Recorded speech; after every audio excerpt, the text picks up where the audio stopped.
नमस्कार मंडळी. काल चुकून एक सिनेमा बघत बसलो. तसे पाऊस खूप वेडावाकडा पडत होता म्हणून त्याचा थोडा वेळच मला सिनेमा बघता आला. पण तेवढ्यात तो बॉलिवूडचा मसाला फिल्म असल्याकारणामुळे तीच गोष्ट, तीच सूडकथा, तीच मारामारी आणि मैं तुझे कभी माफ नहीं करूँगा, मैं तुझे कभी छोडूंगा नहीं असे घिसेपिटे डायलॉग ऐकता ऐकता एकदम माझं लक्ष मैं तुम्हें माफ नहीं करूँगा या शब्दात अडखळलं. माफ करणं किंवा विसरणं हे दोन्ही शब्द मला फार महत्त्वाचे वाटले. माणूस तसं पाहता काहीच विसरत नाही. अगदी खूप लहानपणीच्या अनुभवाचे प्रसंग किंवा त्या दरम्यान आलेल्या सुखदुःखाच्या लाटा वगळता लहानपण अगदीच हातात न थांबणाऱ्या पाण्यासारखं ओघळून जातं. तरुणपणात, मोठेपणात मात्र अभ्यास करताना किंवा मग काही ठिकाणी अनेक वेळा एखादं फूल, एखादं पान, एखादी कविता, एखाद्याची संगत, एखाद्यावर टाकलेला अनाठायी विश्वास, आपल्याला स्वभावाची न झालेली पारख, त्यातून आपण आपल्या घरापासून, आपल्या जोडलेल्या नात्यापासून किती दूर वाहत जातो, काठ सापडत नाही. कारण आठवणीच्या प्रवाहाला फक्त विसरण्याचाच काठ असतो आणि तो काठ आपण पकडला तरच, अन्यथा आपण त्या प्रवाहात किती वर्ष, किती दिवस वाहत जातो याचा नेम नाही.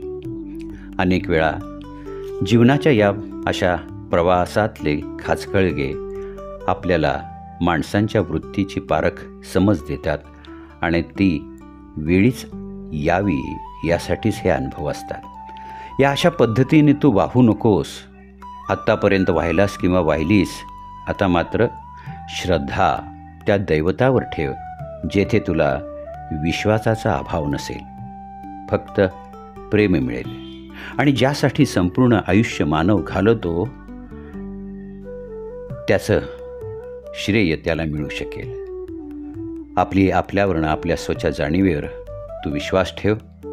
कारण आपलं मनच आपल्याला चांगल्या आणि अयोग्य विचारांच्या बरोबरीने साथ देत असतं. तेच कधीतरी डोळ्यावर विचारांचं पट्टी किंवा बंधन टाकतं आणि मग कधीकधी हृदयापासून मारलेली भगवंताची हाक आपल्या भाग्याने कानावर येते आणि केवळ क्षणाची दृष्टादृष्ट होते आणि भगवंत सापडतात. हा आंधळा प्रवास त्या गुरुतत्वापाशी येऊन थांबतो. आता प्रकाशाच्या मार्गाने जायचं, अंधाराकडे परत कधीच मनातून सुद्धा वळायचं नाही. मित्रांनो, माफ करणं, विसरणं या शब्दांचा मागोवा घेता घेता माझ्यासमोर 3 गोष्टी उभ्या राहिल्या. पहिली उभी राहिली ती मानवी वृत्ती, दुसरी उभी राहिली जिच्यामुळे आपण जगतो ती प्रकृती, आणि तिसरी आहे संत मंडळी, येशूंसारखी. माणसांच्या वृत्तीची गोष्ट मला आठवली. एक मुलगा एका मुलीच्या प्रेमात इतका आंधळा झाला होता की ती मुलगी त्या मुलाला एक कंडिशन टाकते. तुला जर माझं खरं प्रेम हवं असेल तर तुला माझ्यासाठी एक काम करावं लागेल, करशील का? मुलगा अधीरतेने विचारतो. तू नुसतं सांग ग, मी करीन. ती मुलगी म्हणते, तुला माझ्या प्रेमासाठी तुझ्या आईचं काळीज आणावं लागेल. प्रेमात आंधळा झालेला मुलगा धावत सुटतो. आईला जाऊन निर्लज्जप्रमाणे सांगतो. आई मुलास स्वाधीन होते. मुलगा आईचं काळीज घेऊन रस्त्याने पळत सुटतो. पिशवीमध्ये आईचं काळीज असतं आणि पळता पळता मुलगा अडखळून पडतो. तेव्हा काळजातून शब्द ऐकू येतात, बाळा पडलास का रे? लागलं तर नाही ना तुला? ही गोष्ट मी वाचली आणि माझे डोळे दुथडी भरून वाहिले. आई आई. दुसरी आहे प्रकृती, वसुंधरा. निर्मितीपासून ते आत्ताच्या युगांतरापर्यंत तिला जाळून टाकणाऱ्या अण्वस्त्र काय, ब्रह्मास्त्र काय, नारायणास्त्र काय, किंवा अब्जावधी लोकांनी केलेले मृत्यूचं तांडव काय, प्रगतीच्या नावाखाली तिच्या अंगाखांद्यावर पाडलेली अनंत भोके काय, छिद्रे काय. ही धरित्री सगळं विसरून अजूनही मानवाला माफच करते आहे. त्याचे अपराध ती विसरते आहे. हां, एक बाजू लक्षात ठेवायला हरकत नाही आपल्याला. ती माफ करते, पण कधीकधी ती रागवते सुद्धा. आणि मग स्वतःचं ऊर फाटून जाईल इतका राग तिला येतो आणि तेव्हा मात्र आपल्याला आपल्या अपराधाची शिक्षा मिळते. ती विसरलेली नाही हे ती दाखवून देते.